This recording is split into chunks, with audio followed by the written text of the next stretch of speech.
This is called The Magic Well, and we're going to be reading Chapter 1, The Boy Who Stayed Hidden.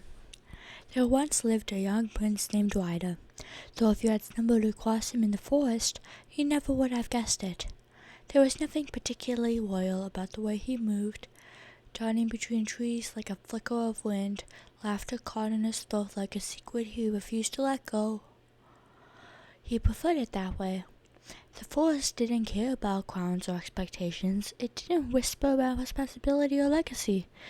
It didn't look at him like he was something fragile that might shatter if touched wrong. Out there, beneath the shifting green light and soft hush of leaves, Ryder could just be a boy. And most days, he wasn't alone. "Sophia, you're looking in the wrong place," his voice called, teasing and bright, though no one could see where it came from. Sophia spun in a slow circle, her eyes narrowed, scanning the trees. "You always say that," she shot back, brushing a strand of hair from her face, "and you're always cheating." "I am not cheating," Ryder replied, sounding offended that in the way that only someone who absolutely was cheating could. "I'm using my natural advantages." "Oh yeah, your natural advantages are literally disappearing." There was a pause, then a soft laugh, like something hidden just out of reach. A breeze stirred the leaves near a crooked oak tree, and suddenly Ryder reappeared, leaning casually against the trunk, as if he had been there the whole time. "You just need to get better at the game," he said with a grin.